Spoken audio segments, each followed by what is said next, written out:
IB Nation Sports Talk on this Monday, coming out of a bye week. Vince D'Addario's eyes are bugging out on the other end. I'm Sean Stiers. How you doing after a week? Not a total week off, but after a bye Well, week anyway. this Week off for weekend, the team. it's a week off for us too. The weekend anyway, and Mhm. it just so happened that it coincided with the bye week for my son's football team, and so I had nothing to do Friday, nothing to do Saturday, nothing to do like it was, and then we had fall break, so I was off school Friday, Monday. I mean, holy cow! Like I didn't know what to do with myself, Sean Stiers. I spent a lot of the day on Sunday, like working in the yard, kind of like tidying things up for the fall, for the winter or whatever, the final cut and some edging and stuff. And then the rest of it, I watched a lot of college football on Saturday. And, man, I didn't set an alarm for a couple of different days. Like, I know, that right? doesn't happen ever. So it was nice, man. How was yours? I tell you what, Marcus Freeman brought up the fact, because there was a lot of talk, obviously, about the 8 straight weeks to open the season and all that. And I kind of, whatever, and then he brought up something today that I hadn't really thought about. And that's obviously they had training camp for a month, before the season started. So that's like 12 straight weeks. Yeah. That was a long time for everybody. And I can tell you that having not played one of those, in any of those games, like I feel a lot better this Monday than I have felt on a Monday in a long time, especially after those 4 straight night games. That part of that's getting older and all that kind of stuff. But still, though, like it still takes a couple of days to kind of rebound after some of those night games. And then we get the notification today that Clemson is going to be either noon or 3:30. And so, man, was I celebrating when I saw that. Like, yeah. I guess that doesn't matter for me anyway. Because as you know, I'm not going to be around for Clemson. I'm going to be in Paris, living the rough life. Yes, yeah. Mm-hmm. I actually, I spent the weekend, since I had a bye. I spent the weekend parked on my couch most of the time watching football. Like you, the Cowboys were also off this weekend, so it's like double bye for me. Oh, I didn't even that's have right. to watch yesterday, good and bad. But I spent the weekend. Have you ever heard of the Duolingo? Have you heard of it? Have you ever seen it? No.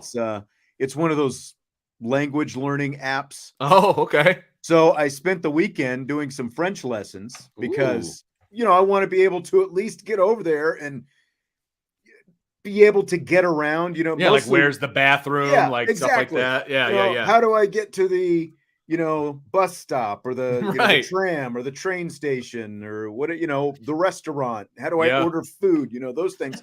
So that's the nuts and bolts of what I wanted to get out of this. And I still have, many more to go, but I spent the week so far. Basically, I've, I was saying hi and goodbye to Paul and, talking about cats and horses, because cat that comes up all the time. Yes, horse cheval. Yeah, exactly. So it's like very basic, hi and bye. A lot of talking to Paul and Marie, I think, were the two. Not much on direction. It's like, how do I skip this lesson and get to what I want to get to? That's there's only so much of this I can take, and I've only got so much time before we leave for Paris with women's basketball next week. So are you, let me ask you this, not to pry too far into your trip, but like you're going over with the team, and I believe your lovely wife is going to be accompanying you. She is. And just for sake of clarification, we had to pay for my wife's ticket. They're not They're not paying for her ticket. That was always how. A lot of staff spouses are going on this trip, but spouses have to pay their own way. Which makes perfect sense. Just to get that. Yeah. And that's how it always was with my father-in-law when he would travel with the football team to like bowl games. He'd have to pay for his wife, whatever. Right. But like, are you guys coming home with the team too? Are you guys extending the stay at all? Like, do you have time to just do stuff, the two of you? Like, how's coming back with the team? We are going to have time to do. We're basically going to have most of the week because we're leaving a week from Wednesday, November 1st. Okay. 8:00 at night from Central. We're flying out of Chicago, direct flight, Paris from Chicago. And then when we land, there are 2 buses. There's like a team bus, and then like the extra people bus. Yeah. We'll be on the extra people bus. Yeah. We are going directly to the Eiffel Tower from the airport wow. before we even go to the hotel. Okay. So, yeah, to get that out of the way. And then the next day, Friday, we're going to the Louvre. Mm-hmm. And then Museum. And then there's a lot of different team activities going on that are team only type. Gotcha. And that's kind of the rest of, and they will be practicing every day and all that kind of stuff leading up to it. But we pretty much have the whole weekend to ourselves. Okay. What we want to do. Yeah. Nice. There's like the team, I think, is on Saturday, because they sold, like packages to donors and people, Sure. like and stuff like that. There is a dinner river cruise on Saturday that the team is doing. But again, that is like team only stuff. Oh, okay. So, yes. So you get to be on the other bus, as Dabo would say. Right. Anthony asking, are they requiring COVID test or vaccine to visit France? Not that I'm aware of. I've been told nothing. They haven't asked for your certifications, is what you're saying. Yeah, they require a passport. That's all I've been asked to provide. Well, I don't even have one of those anymore, so mine expired. And as Salty mentioned, and I appreciate the compliment, Salty, did an interview with Neil Ivey last week, and that is up both on the YouTube channel as well as the podcast platforms and all that kind of stuff. So nice. We talked about a lot of different things, including the trip to France. And have you seen? She's got a series of commercials, direct TV commercials with her son, Jaden. Does she really? No, I have not seen those. Yeah, okay, they're pretty funny. Okay, cool. He asks her, and it was just right before I did the interview. He asks her who her least favorite women's basketball coach is, and she gives him a no comment. Ooh, and he just goes, Gino. He called her out. She wouldn't answer, but he called her out. And that's at a commercial? In this commercial for DirecTV. Okay. Yeah, it's pretty funny. That's great. I'll have to check that out. Yeah. So French lessons, college football Saturday, and of course, watching NFL a little bit yesterday and all that kind of stuff. Marcus Freeman and the team, as we kind of redirect and get to the stuff, that Marcus Freeman actually talked about today, he watched some college football this weekend as well. Really? Saturday night, I was able to kind of turn on. I don't want to watch a team we're going to play because then you feel like you're working, and I was able to watch a little bit of the USC Utah game. I watched a quarter of that. A little bit of the Florida State Duke game. I was just kind of turning, back and forth a little bit, and then kind of I need to catch up on some sleep. So, I do enjoy the chance to sit down with my kids and watch football like a normal father, and be able to look at other coaches and teams' stress. But the greatest thing about it is you can root for somebody, and if they win or if they lose, it's okay. Can you watch it just like indifferent to what's being run specifically, or? Yeah, I think at times, because you kind of watch the ball. When you're a fan, you watch the ball, right? When you're game planning, you watch specifics, offense, defense, what are you trying to do? It depends on what I'm watching at that moment, but when I'm with my kids, I try to just watch the ball, and kind of watch the game. I got a chance to catch a little bit of the Ohio State game at the very end of it.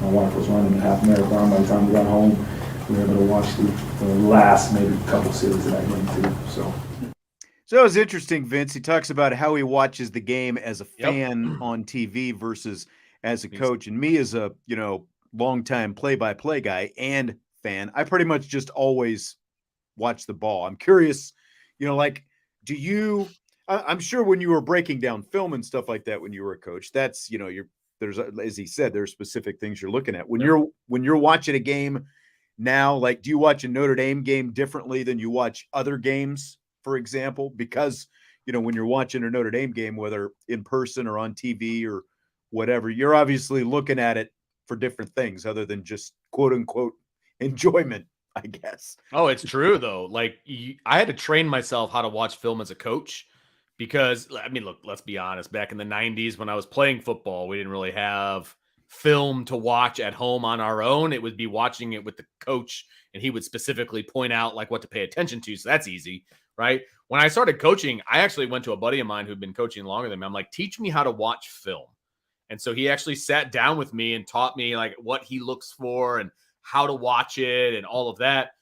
And so when I'm like watching for upon further review, like after the fact, it's like watching film as a coach. And I watch each play over and over again, kind of watching each position, that kind of a thing. It's easier when you are a position coach and you're only watching for one specific position, right?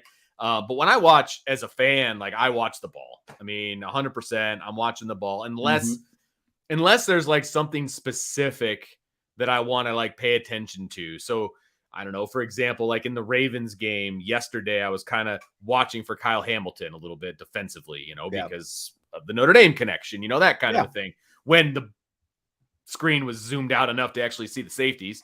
But so yes, most of the time as a fan, I'm watching, but like as a coach, man, it's completely different. Like you're not watching the ball really at all. You're watching, steps and moves and, assignments and all of that stuff. So I totally understand where he's coming from, man. It's nice to just sit back and just watch ball, which is what I did all weekend. Yeah. And in a, it's just different when you're watching and there's nothing on the line. You're like, your team is not involved in it. You're not, you're not doing it, covering Completely anything. Man. You can just let your mind kind of go blank a little bit and, really, just listen to some of the announcers say stupid things. Yeah. Like I watched I caught the tail end of the Colts game yesterday, the Colts and Browns. Did you see any of that? I saw some of it. Yeah. And like everyone's talking about the pass that was uncatchable in the end zone, but the Colts had forced a fumble and they looked like they had won the game. But there was a flag down. And Spiro Ditas, who is my least favorite of any play-by-play announcer, was doing the game, and I think Adam Archuleta is his partner. But so it looks like they fumbled, and then all of a sudden, and they're not showing it on TV, but they're going, oh, the officials are conferencing back at the 3-yard line, and there's a flag down. But their whole conversation made it seem like the flag was about, was it an incomplete pass? Was it a fumble? It had nothing to do with that. And I said, and again, they hadn't shown it on TV, but this is where I'm talking to the TV, because this is what annoys me about a lot of announcers. It's like when there's a flag down, depending on where the flag is, you pretty much have what's coming. If it's in the backfield, it's either going to be a late hit on the quarterback or a hold. If it's in the secondary, there's going to be something on the defense, most likely. And they're conferring and they're talking in the secondary, and none of the conversation was about that. And I'm like talking to the TV. I'm like, if there's a flag at the 3-yard line and that's where the officials are conferencing, there's going to be a pass interference coming up here, and you guys aren't even talking about it. And sure enough, there was an illegal contact downfield. So it negates, that's like, but that's what drives me nuts, is that kind of stuff. I know like, most people want to talk about, biased announcers and all that kind of stuff. I'm curious. This is again, like when you talk about announcers, like, did any Notre Dame fan watch a game this weekend and hear bias from the announcers? Ooh, that's a good question. My guess is probably not, because you weren't emotionally attached to any of it. You're not looking for it. That's right. Yeah. That's right. Absolutely. That's right. Good call. There was definitely bias toward Maserati Marv or whatever. Oh my gosh. That was so annoying. Come on, Gus. He wanted that to be a thing so bad, and it's like by the way, Gus, no one's going to call him Maserati Marv after the fact. You're the only one who was in love with that. And it was like I was getting beat over the head with a shovel when he kept saying it over and over. Like he dropped a couple rungs on my ladder because of that. It's like, dude, let it go. Like, let it go. That was hard. Hard. Now, an aside here, when you were playing the audio, the picture of Marcus Freeman was incredibly crisp and clear. Did you do something different than you normally do? I swapped photos about a week Okay. or so ago, and I went to one of the, I don't know if it's one that it's one that we have permission to use at the very least. I don't know if it's one that Brian's wife took or not, but it is one of a much higher density, much higher quality than what we had before. Oh, yeah. Because someone said a few weeks back that Marcus Freeman was pixelated when we played his soundbite. It's true. So- I didn't so care. I But- found a better resolution photo, and he is crisp. He is very crisp in that. He is looking good. That's right. If you're watching it up there on your HD flat screen TV, if you're watching the show at home, you will see a much crisper looking Marcus Freeman than you used to see. Tell how he fills out that pullover. It's good. That's right. Wearing that medium. That's right. So Marcus Freeman also today, I thought it was pretty funny. He got to turn the tables a little bit on the beat today. Tim O'Malley, you might have seen this on social media already. Tim, of course, from Irish Illustrated. He coaches Marcus Freeman's son, Nico, as well as some, I guess, like some other, a lot of guys, kids, he coaches actually multiple flag football teams, and they had multiple championship games yesterday. So he was coaching like the second and third graders first, and then it was like the fourth and fifth graders or something like that. So they're playing multiple flag football championship games yesterday at Riley, your old stomping grounds. Okay. But so Marcus Freeman's son plays for one of these teams that Tim O'Malley coaches. And so Marcus took the opportunity to, like I said, kind of turn the tables on Tim O'Malley and some of his coaching decisions from yesterday. Have a listen. Okay. Two things.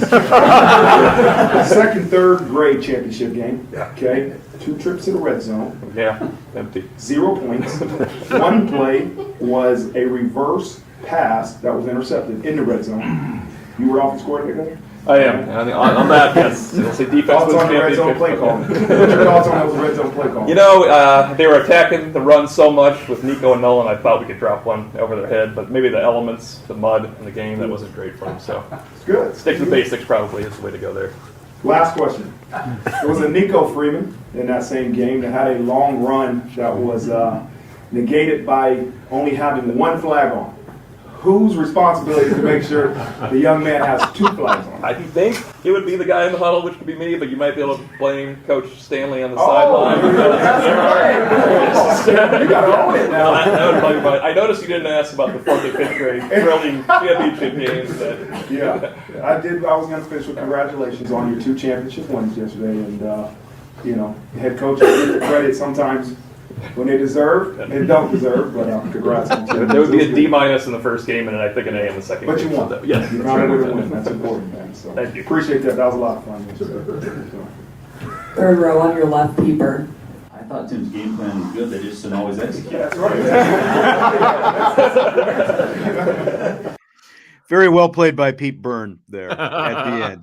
It came down to execution. It was a good game plan. Just didn't execute. I thought it was hilarious. Tim great. had me up until he threw his assistant coach under the bus for not having the right flags on the guys there. I was buying it there for a while. I didn't know you could get a play called back for not having the appropriate number of flags on your belt. I guess so. It's a rule I didn't know. I guess so, because you got to have, I like some of them have just the 2, on the hips. Yeah. I've seen others that have like the 2 sides and one, like a tail in the back One in the as rear. well. I don't know exactly what their rules are, but I never have been associated with flag football ever. Really? So I don't know. I I any think of those it's rules. relatively new around here, isn't it? Because is it kind of taking, like, is rocket football still a thing? Is Pop Warner football still a thing? The answer is yes. I remember when I was in middle school, we would practice, tackle football. It was the Catholic League, and it was 7th, 8th grade or whatever. And then after our practice, the flag football kids would practice. We would make fun of them a lot for not playing real football. So I know flag football has been around for a while. Yeah, but I have never been associated with it myself, so I don't know all the rules. Like, I guess the only time I'd ever been associated with it was, I think we did it like in college that it was like a flag football, like intramural kind of a thing. Yeah. In the fall we did that. But other than that, like for the kids and stuff like that, but like it's going to be in the Olympics for goodness sake. Like I didn't realize Now all these that was NFL players are talking Yeah. about playing in the Olympics. They're trying I to get had them. no idea Yeah. that was a thing. So, I guess that's awesome. But Like we played where I was growing up. You couldn't play tackle football until 8th grade middle school. Like okay. middle school was 7th and 8th grade, but you still had to play flag football through Really? 7th grade. Yeah, you couldn't put on the pads and stuff until 8th grade. Okay. And it was basically it was football rules. Like offensive linemen couldn't go out for passes and that stuff. You had a full offensive line. It was 11 on 11, but it was just flag football.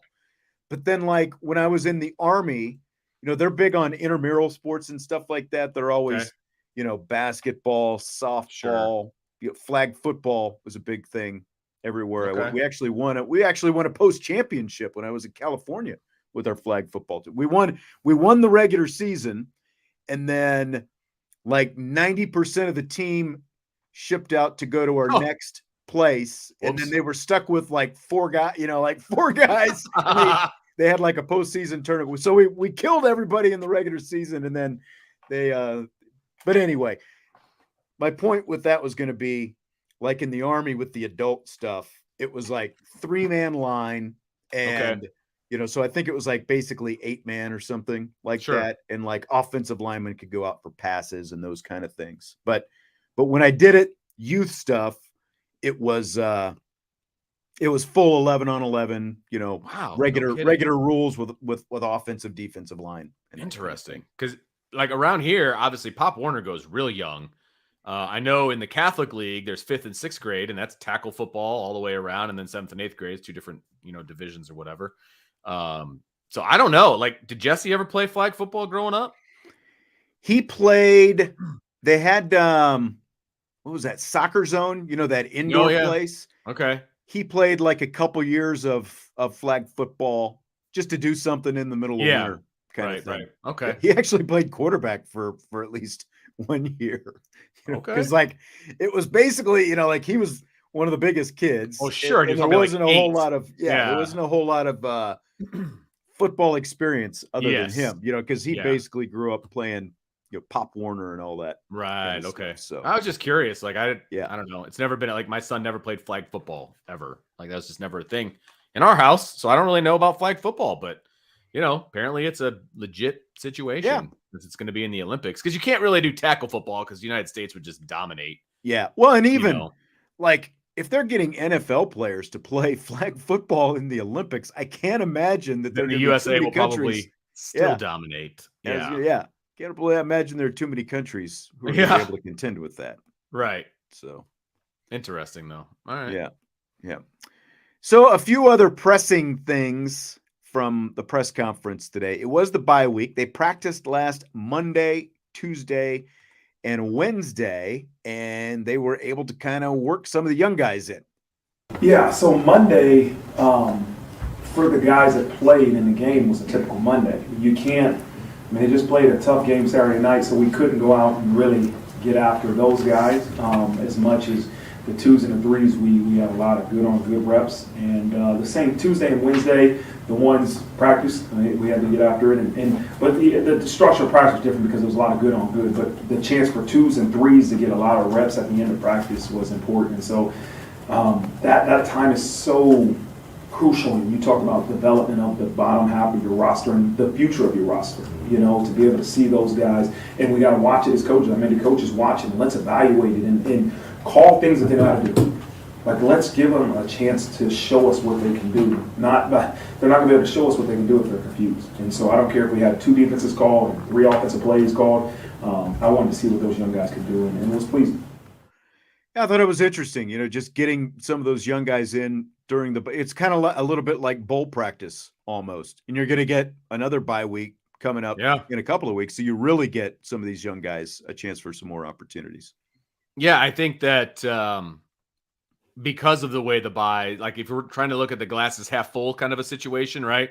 Like I think that having 2 bye weeks in 4 weeks, basically, in a month span, allows you to do more of the twos stuff that you would normally do during like a bowl prep kind of a situation. And you know, I think that's great. I mean, I think it's really important, especially with the transfer portal and the way things are going. And, you know, some of those guys need a little bit of love, you know, I mean, I hate to say it that way, but sometimes you forget about those guys during the regular season. And since you've got 2 buys that are very close together, I think you can do a lot of that towards the end of the season now too, going into the off season. And so, yeah, it's an opportunity for those guys to show what they can do. It's a chance for the coaches to, you know, kind of love up on them a little bit. And I don't see a negative to that at all. I mean, look, you made it through your 8-game stretch. Now you've just got to keep on trucking, obviously, but it's more about those ones just getting some time off. I mean, just literally resting, like literally not doing anything, and just kind of healing and all that, especially with the wide receivers. Well, and I liked what he was talking about as well with like, do what you know that they can do so that they can actually make a real impression on you. Like they're not just out there like, let's run this play because this is what, you know, this group of guys would do, or, you know, like this is what Sam Hartman can do. So let's ask Steve Angeli and Kenny Minchie to do that. Give them some things that they're good at and let them actually show you what they can do. I think that makes a lot of sense. And again, they're going to get a chance to do it here in a couple of weeks. It is odd that you play 8 straight weeks and then you have 2 buys within 3 weeks, but it is what it is at this point. And we'll get another break here in a couple of weeks. So everybody will. Crazy. And then we gear up and Thanksgiving will be here before we know it. It's going to literally. I know. October has already flown by. I know. It's the 23rd right now. The last press conference we were at on my birthday 2 weeks ago. Now it's the 23rd. So, right. I put out Halloween decorations today. Yeah. They're going to be up for literally 8 days. Yep. You know what I mean? First women's basketball exhibition game is a week from tonight. Crazy. I assume you and Jesse are going to be sitting here, assuming Jesse can we'll see what happens. Yeah, that's something we got to talk about. That's right. That's something else. We've got a lot of things to figure out. It is. A lot going on. So self-scout was an issue, or not an issue, but a topic that came up. Here's the response when Marcus Freeman was asked about if they were able to find some things through self-scouting of the offense. It's the execution. It's the execution, and you know, we got to be better on third down, but part of being better on third down is being more efficient on first and second down. You know, and there's not just the one common theme in the last 3 or 4 games that we say this is the reason. Each game has its own different story that we have to continuously attack. You know, 5 turnovers one game, right? And that's a different story than last week. And so we have to continue to build confidence in taking shots. You know, especially playing the defense we'll play this week, you're going to have to take some shots and some play action shots, and you know, we're continuously looking at the things we do. But the biggest thing is the execution. So the challenge will continuously be, hey, we have to simplify so the execution is at the standard we need it to be. And it's not more. It's clear. I like some of the stuff that I heard there at the end, but you know, when we're talking about, okay, self-scout, did you see some, you know, like, are there some things that maybe people were picking up on? And he went straight to execution. It's like, I don't know if that's the answer that I wanted to hear to start it off, you know? Well, here's my thing about the self-scouting, okay? 10 years ago, self-scouting during the bye week was really important. There's no doubt about it. True. Now, you literally have, I looked at it earlier today, right? 1, 2, you have analyst. You have 6 analysts on staff. That's literally their job. Like, you didn't used to have analysts. And so the coaches would have to do that during the bye week. It gave them more time. These analysts, that's what they should be doing every single week. It's what they should be doing. But I tell you what, you know, that should not be a bye week thing. We came out. That's true. You should be doing it as you go because you have. That's a very good point. But the problem is, as we broke down in detail a couple weeks ago after the Louisville game, they were very predictable. Yeah, no, you're not wrong. No, they were less predictable against USC. They broke some tendencies against USC, but you shouldn't come to a point where you're as predictable as that Right. offense got the last Agreed. few weeks. And I think they've started to come out of that. If you watch the USC game and you look at the actual play calling and the way that went, I think they got away from the predictable nature of the offense. One of the things I do agree with what he said, though, is they've got to be better on first and second down to make those third downs. Like I said, there were things I agreed with. That I agree with a whole lot. And but that also comes down to, okay, you can't just always run the ball with Audric Estime right up the gut on first down, which they did a lot of for a while. No, you're absolutely right about that. And I also like the fact that he's like, we need to simplify, not do more, but make, you need to be real good at these things in order to be better at the other things. So that I agree with as well. So he's right. College football is not about who the smartest guy in the room is, and we had this discussion many, many times with Tommy Reese and with Brian Kelly.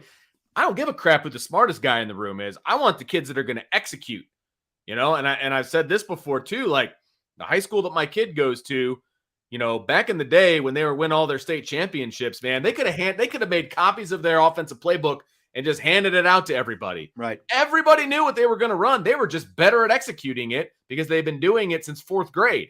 You know what I mean? Notre Dame needs to just be better at executing what they're good at, and then you can branch off from that. So that part I did agree with as well. But you're right. The predictability in that kind of 2 or 3 game stretch was really, really bad. I feel like they're coming out of it, but they need to keep it going this way. And you would also think that even if you're not necessarily calling it self-scout, don't need to do self-scouting, that the extra time gives Jared Parker the opportunity to sort of look at some things, put together, sort of hit a little bit of a refresh on the game plan. And maybe that, again, maybe that's a combination of he and Marcus Freeman and, whatever, where they can. And maybe it gives them more of an opportunity to sit down and kind of talk to each other and kind of really kind of dig in to some of the things maybe that they're being given by the analysts. Because you don't have to jump right into it. That I will got that agree extra with. week. Like that part of self-scouting, I will agree with, because they just literally have more time to just sit down and talk about it, right? Right. But like all those analytics and all of those things that they should have that at their fingertips every week, but. Speaking of which, Anthony asked what we would see as progress on the offensive side of the ball. Early point total prediction. Thanks, he says. Man, progress would just be continuous creativity, not only in the run game, but also the play calling, the unpredictability of the offense. Like that's the progress. I don't give a crap how many points they score. If I'm being honest, I want them to be efficient in their drives, right? Because if you get 9 drives a game, I want them to score on 7 of them. You know what I mean? In some form or fashion. But if they only get 5 drives, so you know what I'm saying? Like, I don't care how many, they should score on 4 out of the 5 or something like that. So that point total is going to be different than if you score on 7 drives, right? So I don't really care how many they score, but I need the efficiency of drives and the ending with points, that kind of a thing. Yeah. Just too many drives that have been clunky, like other than the 3. Now, again, they took advantage of the field position they got in the USC game. I mean, you want as short field position as possible, but even when they got it at the 50, they scored a touchdown out of that. Like they were efficient. Yeah. They didn't do that when they were given the ball against Duke in Pleasant territory, so give them credit for capitalizing in those situations. And again, we saw some different things with the way that they were calling plays in those situations as well. But I agree, like it just needs to be a more efficient looking running offense, less predictable.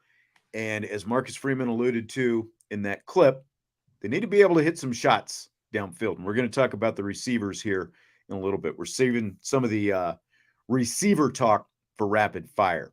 So we'll get into more detail on some of the receivers and sort of expectations for some of them and the health for some of those guys as well coming up here in just a few minutes.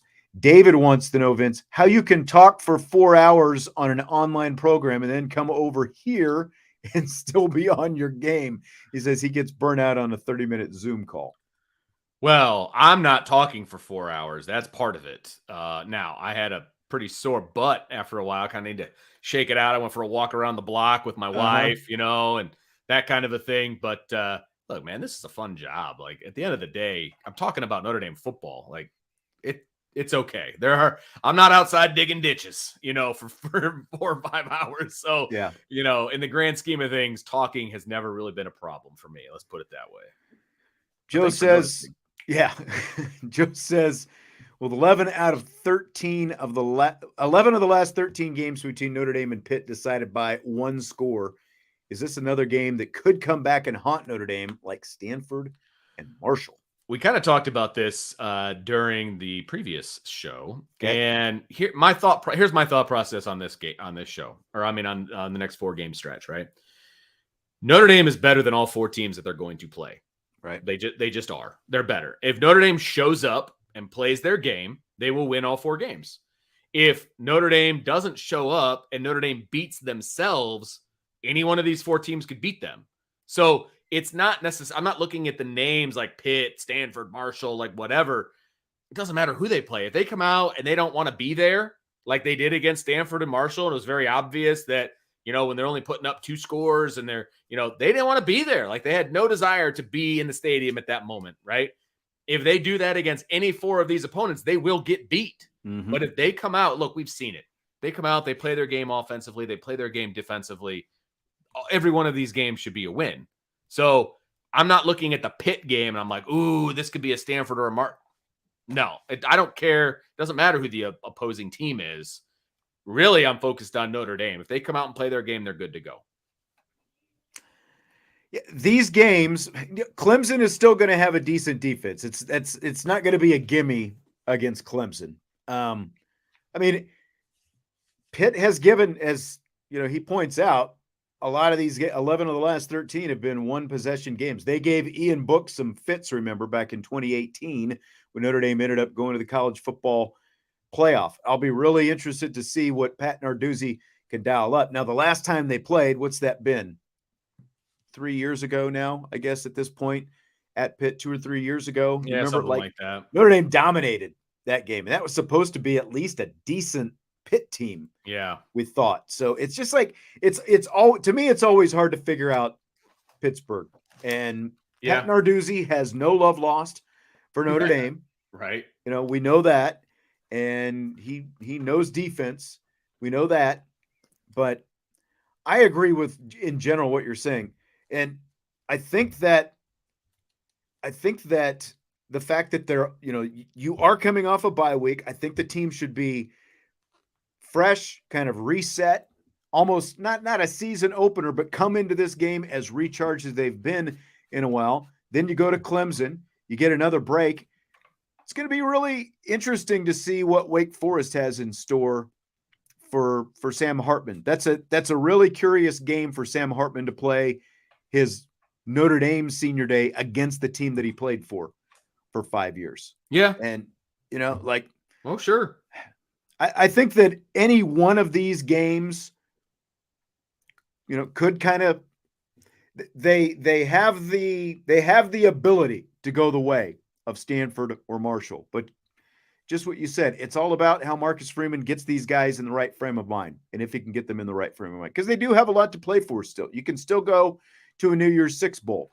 This is not last year where you're week 2 of the season and all of a sudden you've already got 2 losses, one of them to a bad team, and then you end up losing a few weeks later to a bad Stanford team. So they've got a lot to play for as November gets here. So could they go that way? Sure. But I have a feeling that these games are going to look more like what we saw at the start of the season for Notre Dame than what we've seen maybe the last few weeks against some of these different teams.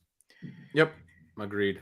Anthony wants to know if we're going to have Tom Noy on before the start of the basketball season. I can always ask. I think that's probably a good. I'm gonna, let's see. What did Johnny Carson used to do? Yes, I believe that is going to happen. Your Karnak, yes. Karnak. There you go. Thank you. All righty, Vince. Are you ready for rapid fire? Since 1 o'clock this afternoon, I've been ready for rapid fire, baby. All right, let's go. Here we go then. So, I promise we're going to talk some receiver talk. I saw a question pop up about Deion Colzie. There's some other wide receiver kind of chatter going on. We're going to get into the bulk of the wide receivers in this. Marcus Freeman was asked about a lot of them today, including the health status of Jayden Thomas and Jaden Greathouse. What is going on with those guys coming out of the bye week? I think they're going to be as close to 100% this week than they've been all year. And JT was probably a step below where he was 2 weeks ago. So Louisville, he was probably at a higher level in terms of how he felt than he was versus USC, which dictated a little bit of what we did with him. And Greathouse has continuously gotten better and better with his hamstring. So I think both of those guys will be as close to full go as you'll see all year. And that's a week-to-week basis, right? And we have to do things to try to prevent, obviously, soft tissue injuries from happening. And we'll continuously try to do that. But, you never know when you're in football. So Jayden Thomas, Jaden Greathouse should be as close to healthy as they have been in a long time. How badly do the Irish need at least one of those guys to get going right now? I mean, they need the depth, obviously. I mean, the depth has been a problem for the last, 3 games total? And so they need the depth, period. They need to get – I think – look, Jaden Greathouse was clearly one of Sam Hartman's favorite targets. So getting him back obviously is huge.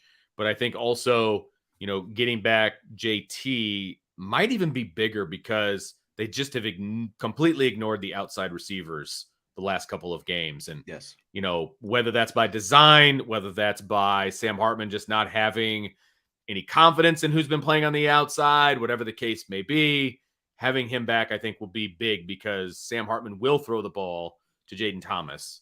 I feel like I think I think we can all agree he was probably the best receiver in fall camp going into the season. And so it probably has the most confidence in him. And so getting him back, I think, is huge because then that will be throwing to the outside receivers a little bit more. Jaden Greathouse was playing outside receiver in the last game, and he was not getting the ball, even though he was open.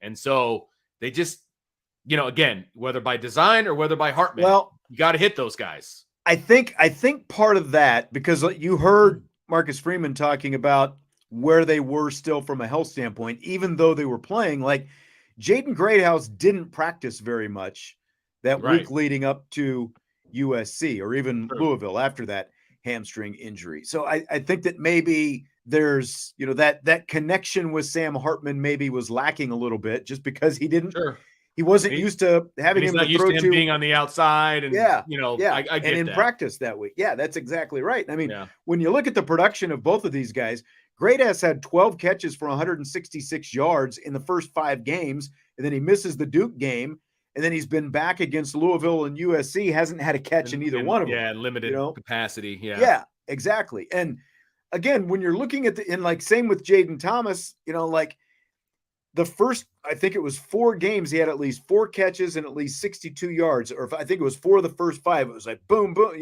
This guy was always out there producing. But again, just 3 catches for 40 yards over the last 4 games. Now, it's basically just because both of them have been hurt. And when you look at the overall consistency of the offense, they need someone on the outside to be a presence. And they know what they're going to get from Tyree and Faison, the 2 slot guys. And like you said, maybe you mix Greathouse in the slot. I don't know. That's going to take away from, those other 2 guys who have given you so much production and speed. Not that Faison has been, but what I'm saying with him. But they need someone on the outside to be a presence. Otherwise, it just compresses that much more of the field if you're not able to operate on all levels and stretch the perimeter as well. Right. And Greathouse, I think, is going to hop between, inside, outside. I think he's your most versatile, receiver that you currently have as far as positional flexibility. And so, get him the football, scheme your way to get him the football, scheme your way to get Chris Tyree the football. You've got to be able to get the football to these guys, and you've got to be able to spread it around. Concur. Deion Colzie hasn't played since Central Michigan. He had that knee scope. And here's Marcus Freeman on Deion Colzie today. Deion, he will probably start some individual this week. You know, he's probably a little bit behind of where we thought he would be with the scope on his knee. But I still see him coming back here in the next couple of weeks and being available. Okay. So short and sweet on Deion Colzie. Start some individual drills this week. So you can pretty much rule out this week's game against Pittsburgh. I would put Clemson probably at 50-50 at best. Maybe after the next bye week, I would say is when you're going to look at Deion Colzie maybe being right. Somebody that can help him out. I think that's probably more legit than anything else, because then you're looking at, obviously you've got this week with Pitt, you've got the following week with Clemson, and then you've got the bye, right? And so you'd be looking at November 18th home game against Wake Forest. That'd be a good kind of circle date, I think, because then you've got 2 weeks in a row of him playing, and then you've got all of the wait between the bowl game. So based on that response, I would say that that's probably what I would be looking at. Yeah, I completely agree with that. And then the final guy to talk about, Tobias Merriweather. Oh, boy. As far as Tobias, we talked about this today in our meeting. We got to try and find ways to get him the ball and take some shots downfield with Tobias, with his body, his length, his speed. We got to try to continuously find ways to truly take shots and not look for just the wide open perfect play. And that's what at times we can end up doing. We got to take shots and believe that he'll make a play on 50-50 ball, and we have full faith that he will. All right, they've got full faith that he will. Vince, what's your confidence that he can actually become a major factor here down the stretch? Like a 3, 4. Yeah. I mean, I still think he's got all the talent in the world, and I just don't think it's going to be this year. I mean, and nobody's going to want to hear us say in the offseason that Tobias Merriweather is getting ready to take that next step and all of that. But the reality of the situation is he's a true sophomore, and he's a redshirt freshman. And so, he didn't pop this year like we all thought that he would. And some of that's a confidence issue, whatever. I still think he can have a very successful Notre Dame career. It's just not going to be this year. And so my confidence level this year is not very high. My confidence level in him having a really good Notre Dame career is still up in like the 7-ish range, 7.5. Like, he's so young, and people they're already over him. They're already over him, right? But he's got so many gifts as far as his athletic ability and all of that. I mean, if he just nose to the grindstone in the offseason, really gets after it, that kind of thing, I still think he could be really, really good at Notre Dame. So I'm not banking on it being this year, though, at this point. I know, because the problem is, listening to Marcus Freeman, they're talking about we need to throw him 50-50 balls. You got a 50-50 ball against Duke, and look what happened there. Sure. Very catchable ball. Not saying it was easy, but I mean, he was looking back at the ball. He saw it coming at him, and it bounced off him. And right, just too many instances of simple things like that. And at some point, you heard Freeman say, well, we can't just throw him when he's wide open. Well, I think the quarterback has to trust that that's the guy who's going to go get the ball if he throws him a 50-50 ball. And if you're going to do that, again, the quarterback has to have confidence that he's going to catch it. And unfortunately, Tobias hasn't shown that he's the guy who's going to get that. I think he needs to get in the weight room more this offseason. And I'm not saying that he hasn't, but, get in the weight room and just make sure that mentally he's focused the way that he needs to be. And, just go to work on attacking the football this offseason. That's I think what it comes down to. Have basically an attack mentality, because you're absolutely right. The skill, the talent, everything is there. Oh yeah. It's just that he needs to put it together. But where you are right now, there's a track record of what you have put on film and what the quarterback sees from you day in and day out in practice. He's got to have confidence that you're going to be the guy who's going to get it. Aaron Rodgers, I think we've talked about this before. Oh, sure. He would test his receivers with these kind of things early on in training camp. And if they showed that they couldn't be, counted on to make those plays, he wasn't going to come back to you very often. Well, and here's the other thing that I think could work out very well in Tobias's favor. Sam Hartman's going to be gone after this year. And Sam Hartman may not have any faith in Tobias Merriweather Okay, I get it. He hasn't really given him a reason to have the faith, right? But he's going to be gone. Regardless, there's going to be a new quarterback behind center for Notre Dame next year. Yeah. And a new guy New for set of Tobias eyes. to Yeah. get chemistry with, right? And Yep. so even if he's lost that with Sam Hartman, which is definitely a possibility, he's got an opportunity with whoever's next. Yep. That's exactly right. That's exactly right. There was a question, or Octavia. Ooh. Do you guys know the details on why Caleb Smith retired? Because I think he would have been very helpful in our receiver room this season and surely made an impact for the struggling offense. I think he retired because the writing was on the wall. He saw these young guys getting all the reps in front of him in the spring when he showed up, and he's like, this isn't going to be what I thought it was going to be. Yeah. I mean, he took the injury, retirement kind of route. But it was very clear that he was pretty far down on the depth chart and wasn't going to get the playing time that he anticipated when he transferred to Notre Dame. And, yes, with the injuries and things like that, would he have been a guy that they probably would have been able to go to and lean on if he would have stuck around? Yeah, probably, but I don't think he would have been very happy. And if you're not happy, is that a guy that you really want to be able to lean on? You know what I mean? And so if he could have embraced his role, whatever role that would have been, then, maybe you're not putting Jordan Faison on scholarship. Maybe you're going to, Caleb and all of that. But yeah, it was a depth chart issue from what we know. David wants to know how much of Merriweather's productivity is on Chancey Stuckey, his position coach. I mean, some of it. I mean, you can't not blame the coach, right? I mean, he has to be responsible because we would give him a lot of credit if he was producing. So it's a two-way street. But it's not just Chancey Stuckey. I think there's a confidence issue there right now with him as well. And so that's going to have to be worked out. It's going to have to be worked out. And Chancey Stuckey is going to be a big part of whether it does or it doesn't get worked out. Yeah. And again, you look at the drop balls, there have been more than one, and those aren't on the position coach. That's on that's true. Ball hits you in the hand. You got to get. Now, he's not the only guy who's had drop balls.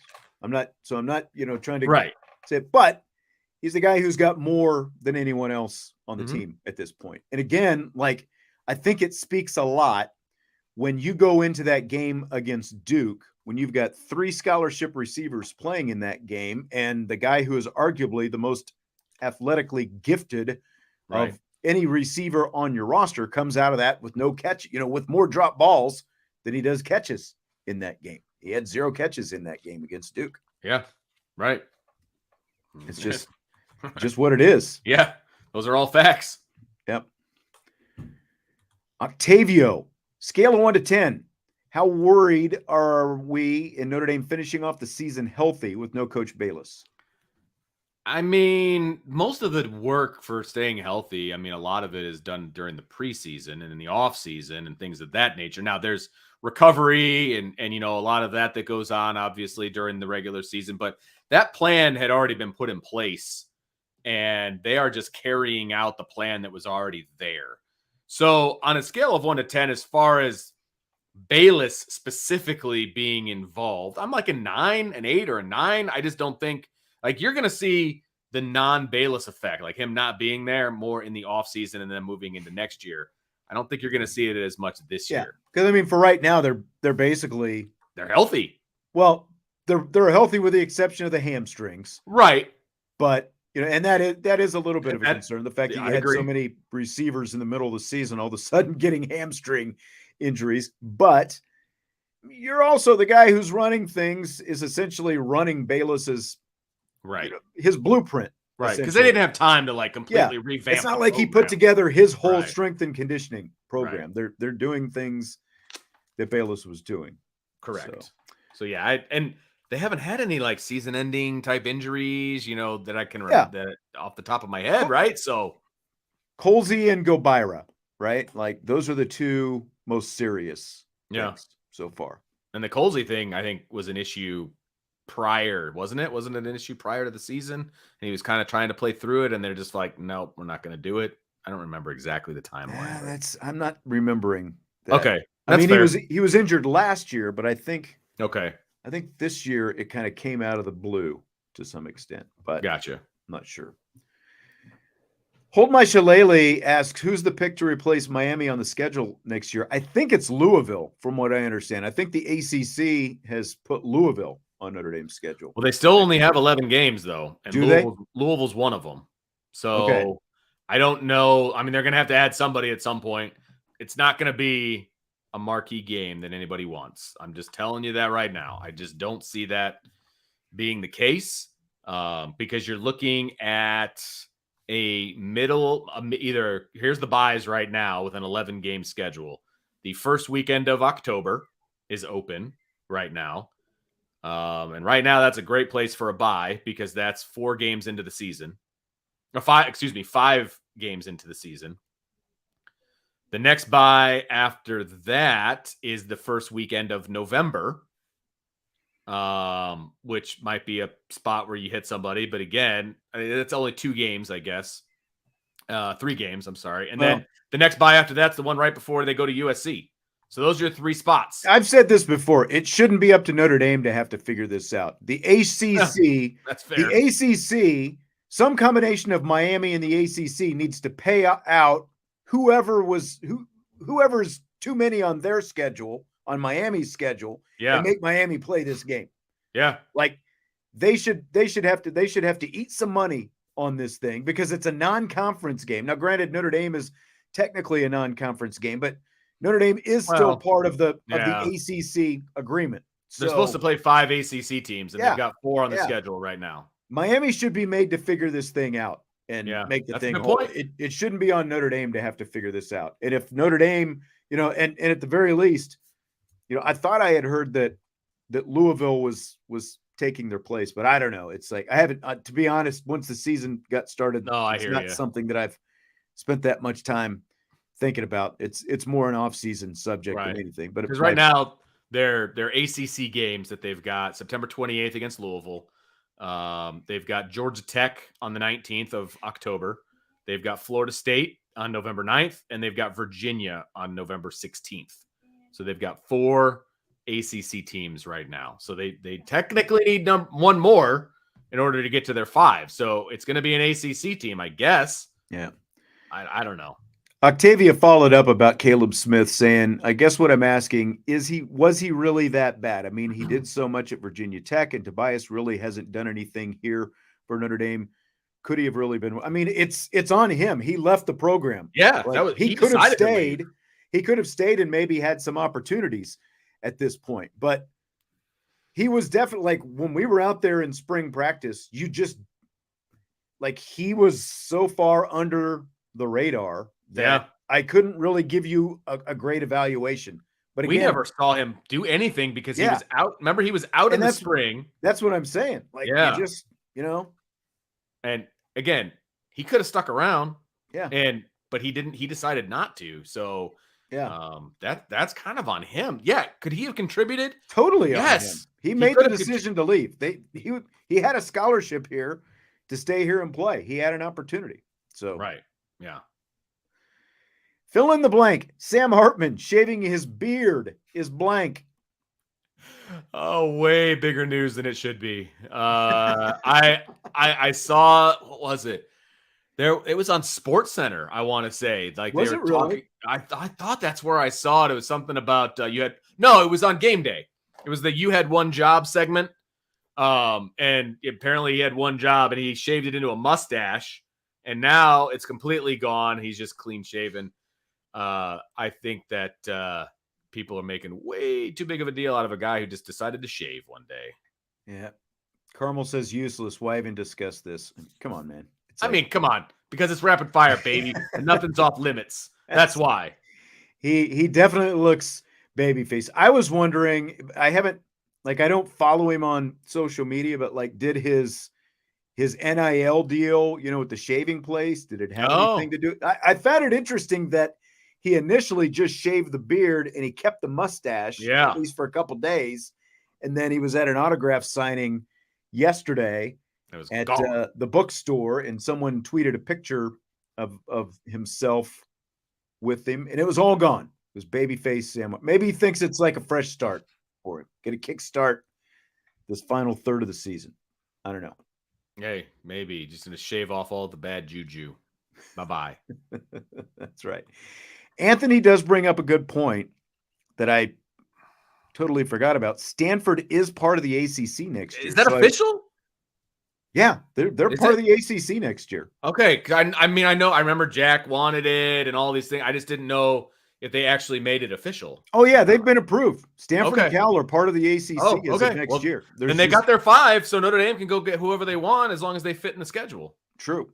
Very I mean- true. And supposedly, remember, like we talked about this, that supposedly Stanford is going to be, even though they're part of the ACC arrangement, they're going to stay on Notre Dame's schedule, I guess, every year. So you get a permanent, I mean, that really, it's like,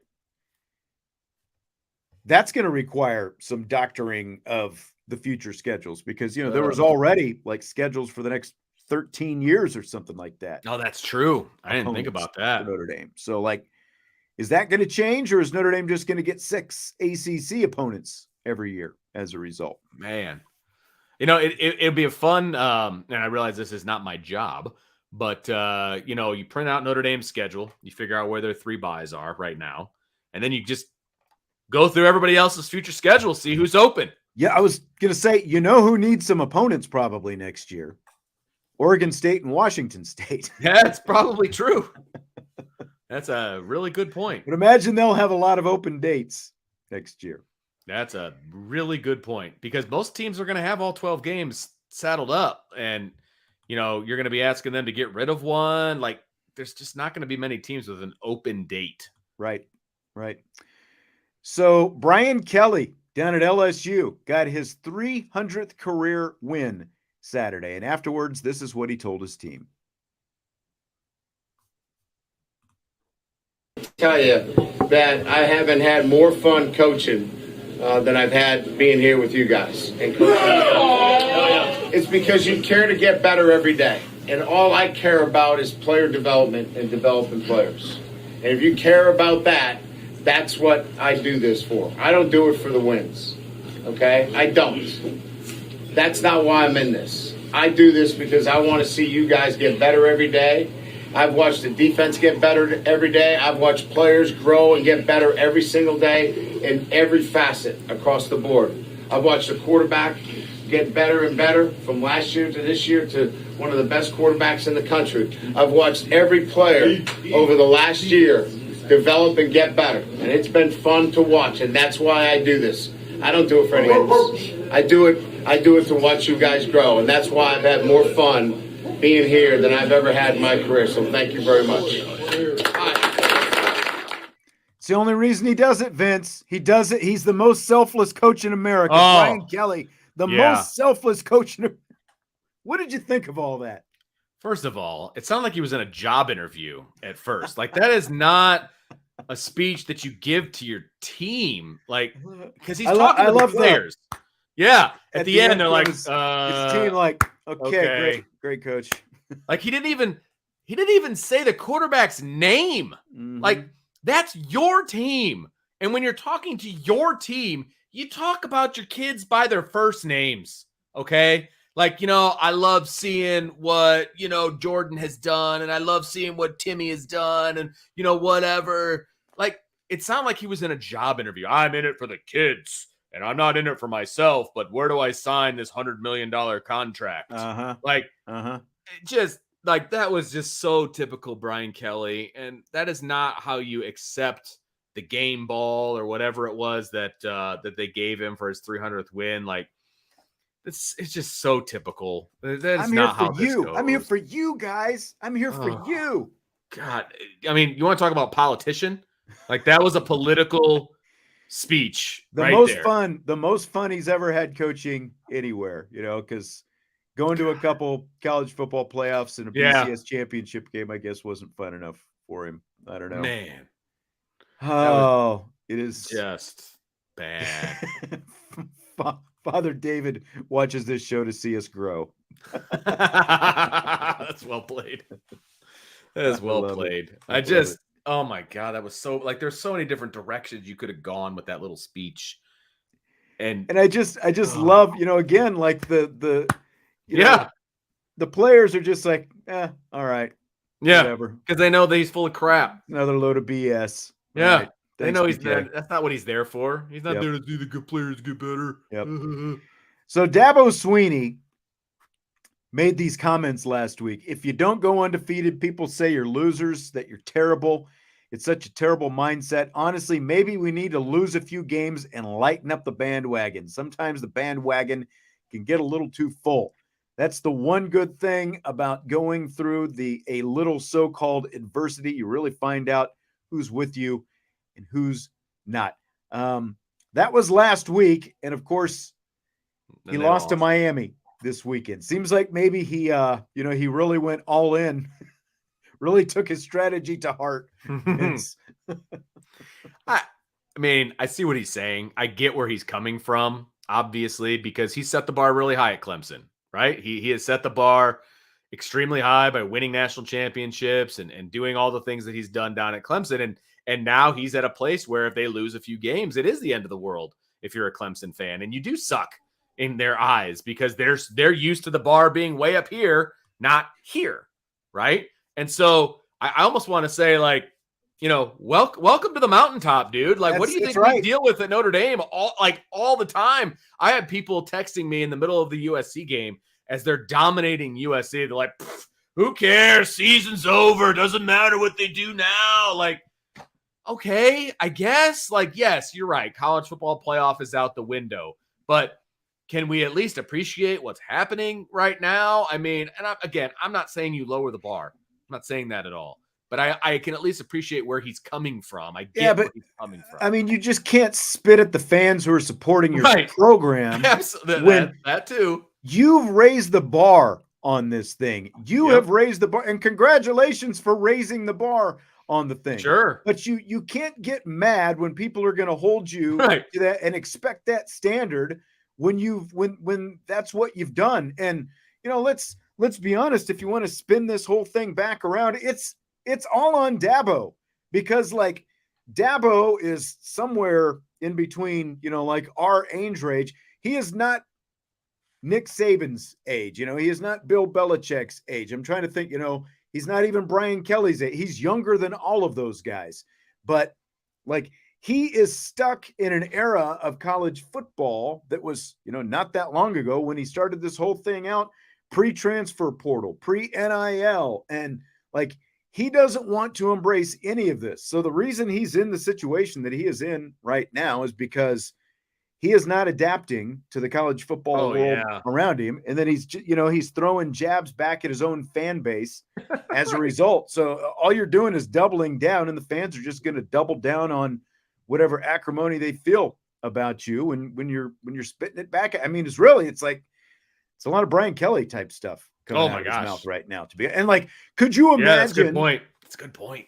Could you imagine, like, if Brian Kelly had said something like that? We'd be hammering him. Yeah. Or name your coach. Yeah, they would all be getting hammered for this, especially a guy like Brian Kelly. I will say it's like, this is kind of a how do I want to say this? Like, don't look a gift horse in the mouth sort of thing. Like this is on you. Like, you set the bar where it is with all the success that you've had. Now don't complain about the pressure. You know what I mean? Like, you turn the pressure up. You don't get to complain about it now. I mean, I see where you're coming from, but like, come on, man. Like, if this was the Clemson that you took over, then yeah, you can be mad that people get mad at you for one loss or 2 losses or whatever. Yeah. But like, this isn't the Clemson that you took over. That's right. You had 2 generational quarterbacks that took you to the mountaintop, and you're kind of not fulfilling what you did. Like, look yourself in the mirror, man. Exactly. Now we get to have fun with another coach. Fill in the blank. It's blank that Lincoln Riley and USC did not make any players available to the media after their loss to Utah Saturday night. Are you serious? Really? Okay. Totally. It's childish is what it is. It's weak. It is cowardice. You are being paid to answer questions about your performance, period. That is what you get paid to do. And so there was just no players. Like, did he go to the? He did the press conference. Okay. No players. No Okay. players. Caleb See- Williams and all of his, Wendy's commercials and NIL Uh-huh. had a bad game for a second game in a row, and now he can't talk to the media. Face afterwards. the music, man. Like, we all got to know what it feels like to be in those size 12s. Like, you need to come let us know, because you said it was tough. And I think we deserve an explanation. And you're getting paid millions of dollars to be the quarterback at USC. And so, I'm sorry. Answering questions comes with the territory. I would almost be okay if they weren't getting paid. Almost. I still would want them out there. Yeah. But now that they're getting paid too, Well, no, and that's it's the your thing. job. Like, It's your job. there's all this talk about, is Lincoln Riley going to take an NFL job? And he's just such an interesting case, because, maybe it was easier to control all this stuff in Norman, Oklahoma than it is Oh, in I'm Los sure it Angeles, but Yeah. it was earlier this season. They banned a reporter from covering the team for a couple of weeks, because the reporter, it was at like post-practice media thing, and the reporter was standing close to a couple of USC players and heard them talking about, like the one player was kind of nervous, I think, about what he was going to say and stuff like that. And so the other guy is kind of reassuring him and coaching him up. And so this reporter reported that, because he's standing there close to the players, but because the media session hadn't officially started, they banned, they took this guy's credential for a couple of weeks, wouldn't let him cover practice or games. It was funny, because I think it was like Arizona State, where there was a road game. They went ahead and credentialed the guy anyway. But Lincoln, so this is where Lincoln Riley is. It's like, we're going to ban reporters because I want to control the message. And now we have a couple bad games in a row, and no players are going to go out and talk to the media. It's like, it's one thing if you're just going to totally take all the bullets for your team and all that kind of stuff, but these are all big boys. Like you said, there's so many of these guys getting paid now. You got to make somebody available. Yeah. It's ridiculous that he did this. Yep. You can't have it. You can't have it one way. It's not a one-way street. You got it. Yep. It's a two-way street, man. Like, you have to explain why you didn't do well. Yep. And you go to the NFL, like, those players are all required They have speak to. the media. Yeah, they get fined. That's exactly right. They get fined if they don't speak with the media. Yeah. And I'm trying to think, like Notre Dame has lost some games, but they still made players available. Yeah, I don't remember ever there being a time when now it may have just been the quarterback, Right. Or The list is something along typically a those little bit lines. smaller after a loss, but they're still making people available. That's right. Notre Dame had two really bad losses this year, or one very disappointing loss because of the way it went down, and then one bad loss, right?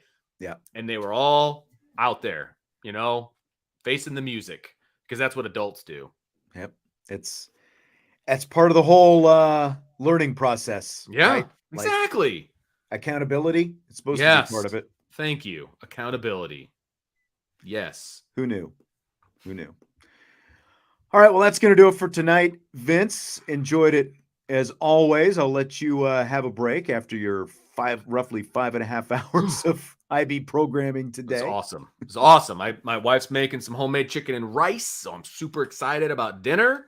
So I'm ready, man. I'm fired up. Been a great day. I think I got it back to the real life. Stymie's just getting here. Did hit the like button. Well, thank you, Stymie. You're gonna have to start the show from the beginning and jump in and watch it until the end. We will be here, of course, tomorrow. Mentioned earlier, if you didn't see it, did the interview with Notre Dame women's basketball coach Niele Ivey on Friday. So that is up on both the YouTube and the podcast platforms for anyone who wants to get a little bit of that before the season starts. Exhibition game 1 week from tonight. Wow.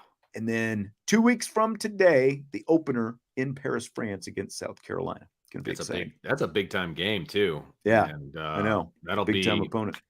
That'll be a lot of fun. What I know this is way in the future, but like, what time is that game at? Is it a night game in the States? I believe it is like 1 p.m. in the States, 7 o'clock at night in Paris. Gotcha. If I remember right. And then obviously weekend, I take it. No, it's on a Monday. Oh my gosh, I'm going to be God, come on. The Monday after the Clemson game. Okay. So 2 days after the Clemson football game, Notre Dame, South Carolina women's basketball opens up the season. I have to record it.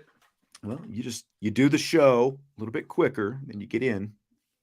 Man, You watch the basketball game. I'm going to have to. All right, hit that like button before you leave. And, of course, subscribe, rate, and review on your podcast platforms. And we will talk to you tomorrow on IB Nation Sports Talk.